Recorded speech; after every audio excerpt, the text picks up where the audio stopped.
right, so now we got the 4 steps to certification. Easy, it's not hard. The hardest part, the reason what makes this hard is on you, and nobody, no matter what degree they have, they cannot do that part. Is the information on your business, how long you had your business, how much your equipment costs, how much you paid your employees. That's all this is really full of. You have to have that answer. Your bank account, do you have a business phone number, business email? If you don't, it's free from Google. So you gotta have these things. You gotta have, it's gonna ask you if you have these things. Applicants, so the application part is applicants complete the application, which is easy, to the OMBE. Y'all know what that is? Anybody know what an OMBE is? No. That's the Office of Minority Business. That's it. It's just the office. Everybody got a name, got a number, and the staff, that's the person who reviews, submit the documents that you have to go to and conducts the on-site or the job site, visiting your site with the application or the interviewer. And then they evaluate you by the MBE advisory committee, right? So the committee is what is like, who know about nonprofits? You have a nonprofits, right? You gotta have a committee, right? That goes over everything. You gotta have your meetings, do the minutes and everything. You have to talk about everything. Is your board, is your advisors. It's the same thing. Could you go back one slide? I'm gonna take a picture. Go back one slide. Thank you. Right there. Thank you. The investigation, that's part 2. That's Or all of this is a part of 1. This is all four steps of certification. The first one is application. The second step is the investigation. The third step is the evaluation by the committee. Then the fourth step is your determination. Then the chairman determines, right? They just make it still under the same company. They're just making sure everybody get a piece. I skipped the third step. Evaluation, but by the committee. The committee review the application and the documentation to evaluate whether the firm meets the qualifications or not of the program requirements, depending on if you are minority, disadvantaged. Oh, hold on. And then we have the determination letter, which is easy. They were gonna say approve, and they're gonna send you a letter, or they're gonna deny you. But the beauty is that when you deny, you can reapply in 5 months after denial, or 12 months if you're a minority. So the MBD is because they're all together. It keeps saying MBD because the minority is different than the rest of them. So the MBD, you got the 12 months, but the rest of them, you got 5. So that's why I was breaking it down like that. It's different for every program. We're gonna start doing that as we get further down. So now, the beginning of the picture, right? You was low, I'm like, you gotta call back. I got y'all falling back. I'm telling y'all how I'm gonna hold you up and get you up there. Do y'all feel like y'all know a little bit? Feel a little clearer? It feel a little bit clearer? Y'all know who the money man in Maryland? Yeah. That's very important. So when it goes through grants and you're trying to choose between grants and you're trying to figure out what's going on and you bypass MDOT, if you have a choice between something and you're gonna lose a little bit of money, like, well, this is more money, and you bypass MDOT, remember, that's the plug, that's the money man, that's the person who got the money out here. You definitely want to do business with them. Where is that main office located? I don't know, but we can Google it. I'll Google that. That's the one, this is the Shepherd building down on St. Paul Street. But to know them, you can't do nothing with them. Ain't nothing you gonna really do with them, because remember, they are the ones who give the money to the other agencies. You're gonna see what I'm talking about. As we doing the different things, you want to know you want to be cool with who they giving the money to, because that's the people that you getting, that they're probably the prime. Who said it? Who said it last time? You said it, right? Prime. Yeah, prime. You got the prime, and you got the subcontract. And you got the sub, right? So we a lot of us is probably coming in here trying to get grants as a subcontractor, right? When you a prime, that's when you want to know them and get good with them, because now you're the prime and then you're divvying the money to the subcontractor. So now you got 5 eligibility standards, which is easy. Ownership. If you got a partnership with somebody, right, and you are this disadvantaged, and you're the disadvantaged owner or the minority, make sure you got the 51%. So you can have the minority certificates, and then somebody try to take over your business, or somebody try to trick you and invest in your business and take more of your business, and you no longer have 51%. You just destroy all your opportunities. So you gotta make that, and this is why they're doing that. They're doing that so nobody won't come and take over your business. Who here got their articles of corporation? Do y'all notice like there's a paper in the back to where you could sell like stock of your business? Yeah. Anybody notice that? So those are the different things that could take away your 51% of ownership. So right, but I don't want to dig deep in that, but I'll be digging deep in that and how a way to make your business cost more.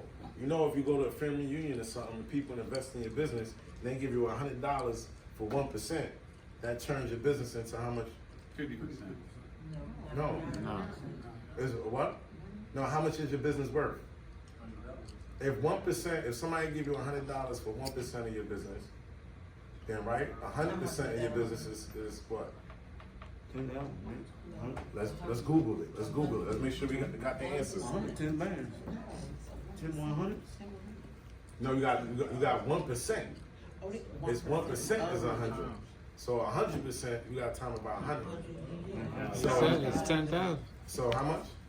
10,000. 10,000. So now you got a $10,000 business, and all somebody did is give you $100. Do y'all understand what I'm saying or no? They create the valuation, so if you was to try to sell Yeah, it. that's like how they do with Right, prices because and so- shares.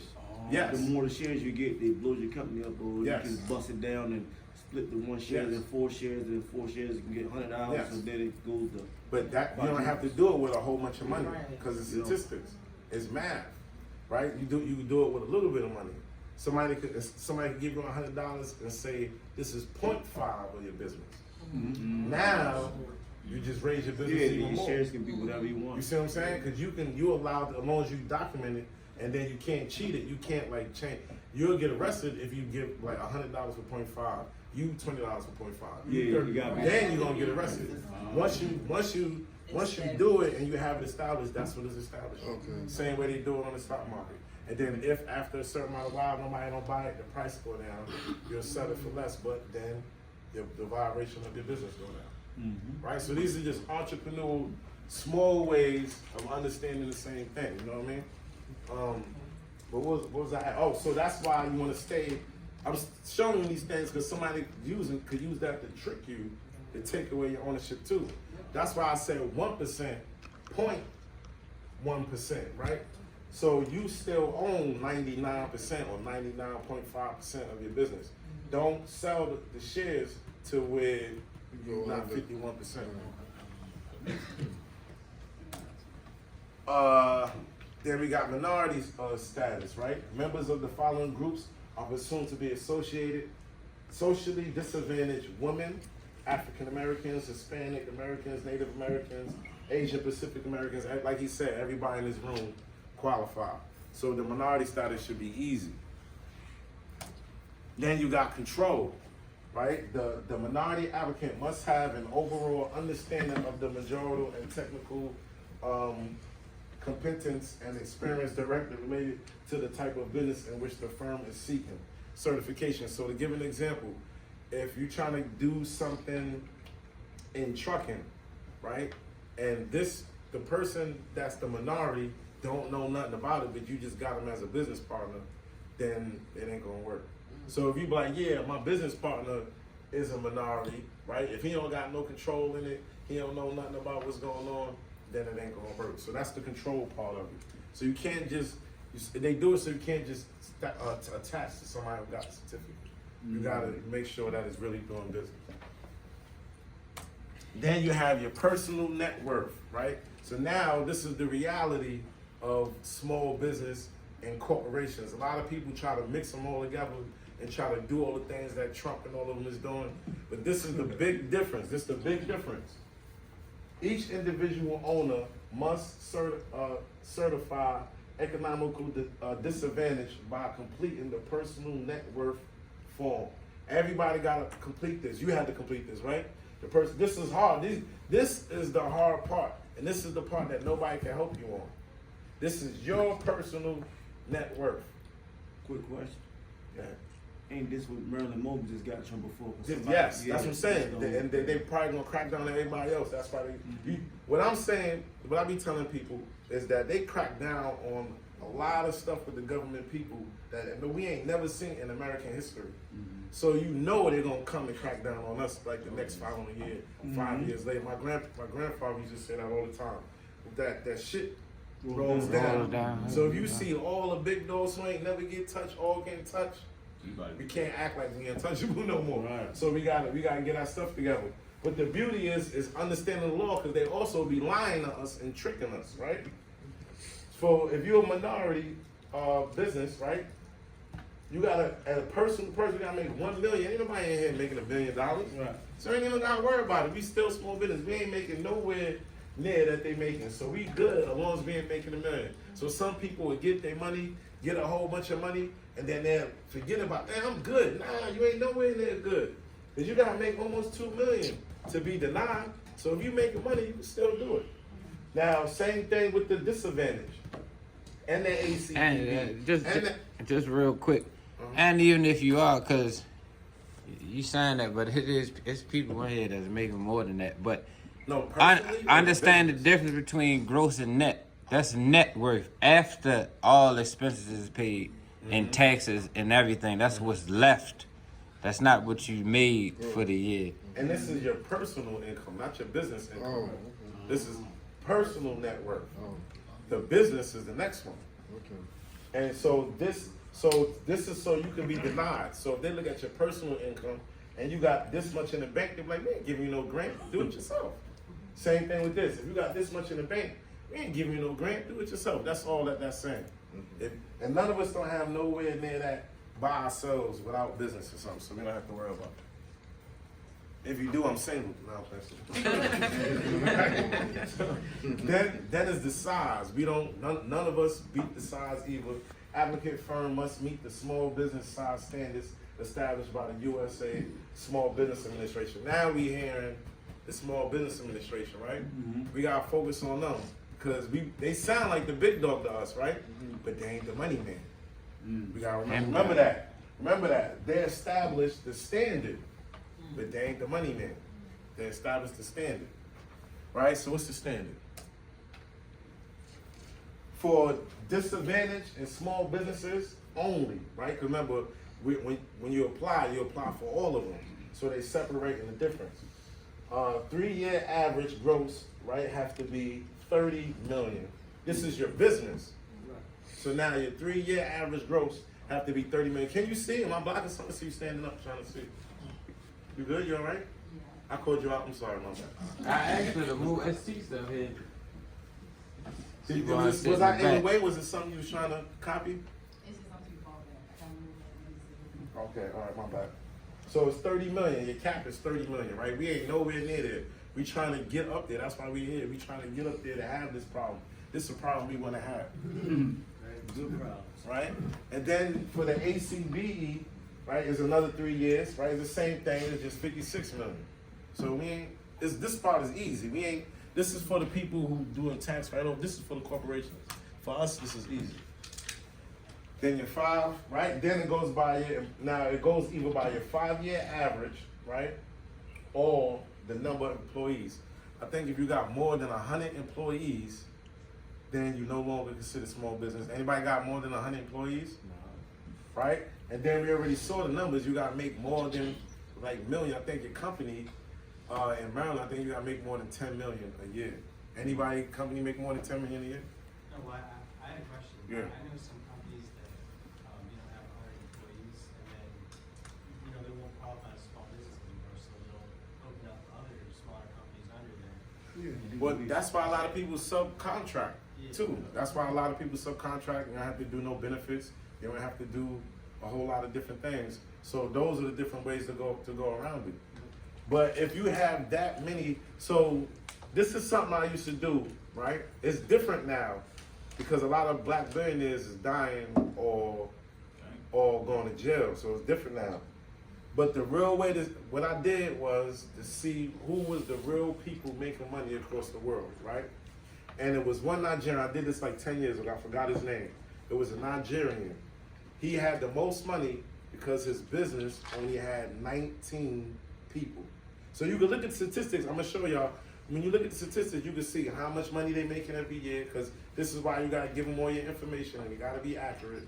Because this is what helped the stock market. This is how they predict what's going to happen in the future. All of these things that happen in your industry is why they want all that information, so they can have all the statistics for your industry. But this person had an odd day. He was in Africa. He only had 19 employees, and they was making 19 billion. His business was making 19 billion, 19 employees. So it's better. To me, it was better than Walmart, better than all of them. You go to Walmart, they got like 300,000 employees. What kind of business was it? I can't even remember. I can't even tell you. It was 10 years ago, and I was just looking at the money. I was just looking at. Cody, something like that. I think it was Cody. Oh, but you know what I'm talking about. You look Cody, Cody. the black dude. Yeah. Nigeria, I think he like cement and some other stuff. He only got 19 employees, so he downsized. So now he can give them $1 million bonuses, and he can't get nobody in trouble. It was only 19 of them. They got all this money. So it's about trying to learn how to do it with the less people instead of the more. When you start to understand these things, and you look at Walmart, you look at Amazon, you be like, they got too many employees. They're not really making money. They just make enough to pay them. That's why anytime something happens, they'll shut a store down, right? When you have a business, what is the most expense of your business? The employees. If anything go wrong, I'm firing them. For corporations, right? If you're a big corporation, anything go wrong, I got 1,000 employees that I have to pay. If I fire them, I don't have to pay them, right? If something is messing up and the shipping and everything messing up, I'm gonna make sure they don't go to work because I have to pay them. If they don't go to work for a week, I make money. So you gotta look at it that way, right? If I got 10 people, I'm paying them weekly. If I fire them, I don't gotta pay them weekly no more. So you make money that way. You see? So there's only 3 ways to make money. Y'all know that? Y'all know the ways to make money? You save money, right? Well, I'm sorry, I said save money. It can either come to you, right? The money can either come to you, somebody can give it to you so many different ways, right? It can come to you. It's coming to you as a gift. Earn, invest. Right? And you can earn and then you can invest. The other way is discounts. That's why they fire the employees. When you have this set up, you have a system. Your business is a system. You already know that payroll is paying these people. We're paying for these bills. We're paying for this, right? If I fire these people and get rid of this building, I don't have to pay no lights. I don't have to pay no security. I don't have to pay no employees. I don't have to pay nothing on that building that I already projected to pay. Everything in business is projections. Now that that's gone, all that money is gone. Somebody had a question. Somebody says. No? All what money is yours? Ain't nothing there to make the money off of no more. But it's already there. The money is there to pay them. Remember, a lot of people, you get paid a week behind, they hold the check. The money is already there when it's time for you to get paid. But it's no longer a continuing or thriving enterprise. So Say it again. it's no longer a continuing or thriving enterprise. So what do you do after that? That money gonna run out somehow at some point that was already there. Yeah, you make sure that it run out in your pocket instead of running out on your employees. Employees. You see what I'm saying? You're making sure it run out on your pocket and not on your employees. Dollar saved is dollar made. If we working on, if I know my business is falling down and you gotta work for a whole week, I gotta pay the lights for the whole week, I gotta pay for water for the whole week, you gotta use the bathroom.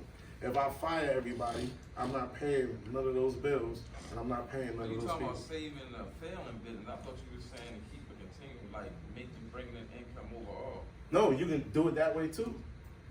You can do it that way too. It depends on your loss and how you downsize. If you go, but the whole thing is we gotta realize that they do this all the time. You go to Walmart, you go to McDonald's, you go to everything. It's one person working everything now. Yeah, but all of that is quarterly though, so most income is based off of last quarter. All right, now it's time for me to take control of the room. If you notice, first time when they have a corporate takeover, the first thing the new CEOs and the new board members do is come in and downsize the employees. That's why people will be on they work for a company 30 years and then they get fired when the corporations change. Then they pissed off, they losing pensions and all this shit. All right, we can't spend the whole day debating this. He said it. If you don't buy it, you don't have to. we gotta move on. All right. All right, my bad. The next one is a set aside program. It's a program that's reserved for reserves a percentage of opportunities or resources for a certain group or purpose, right? That's the set aside program. Like I said, I'm gonna try to normalize everything. There's a set aside program for everything, not just business, right? We don't think about that because we think in set aside program business, right? They got set aside programs for farmers. They got set aside programs for farmers on a different level to where like they stop destroying, because they saying cows mess up the ozone layer and stuff. So they got different things where they got them getting rid of their cows and building the environment. But then this is the one that we all are here for. This is the one we all know, the program that assists with small business and minorities. That's what we was talking about the whole time, the set aside program.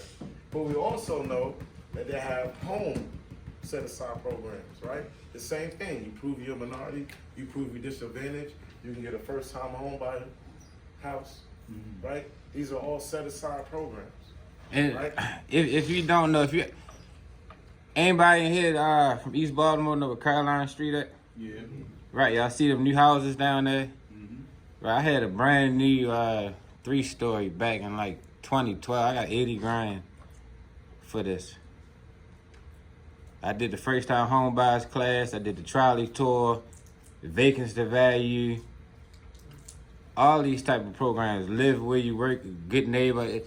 The list goes on. You got to be aware of them, and then some of them are a little bit more difficult to find because a lot of these websites aren't user friendly.